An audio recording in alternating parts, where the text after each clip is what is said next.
Hello viewers, we have some exciting news to share with you today.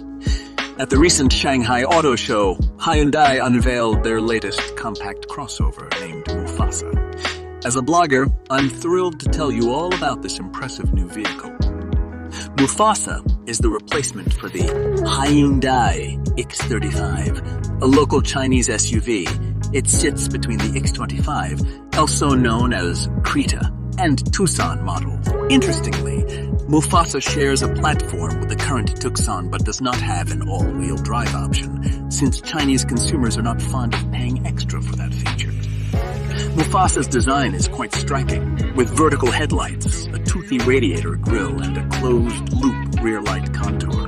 The body features distinctive, textured shapes. Compared to X35, Mufasa is 25 mm shorter at 4,475 mm shorter at 45 mm taller at 1665 mm, while its width remains the same. The wheelbase has grown from 2640 mm to 2680 mm, 50 mm longer than Creta, and 17 or 18-inch diameter wheels are available.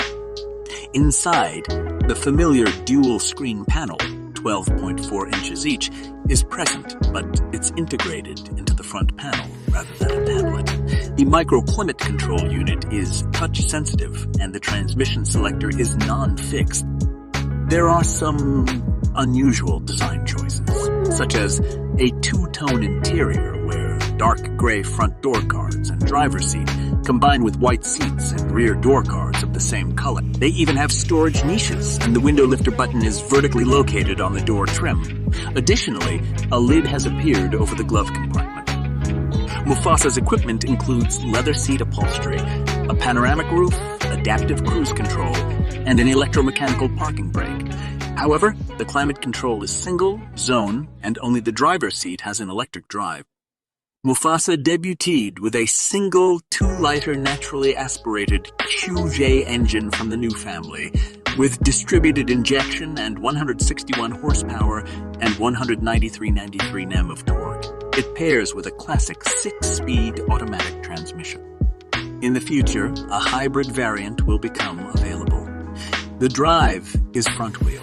Although the price has yet to be announced, the outgoing X35 in China costs between $19,000 and $23,000. Now, I would like to ask you to subscribe to our channel, as we will keep bringing you the latest car news and reviews. We would love to hear your opinions about the Hyundai Mufasa.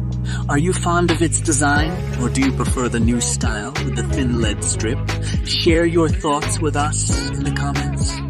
And if you're a fan of automobiles, you won't want to miss any of our future videos. So please hit that subscribe button and turn on notifications to stay up to date with our latest content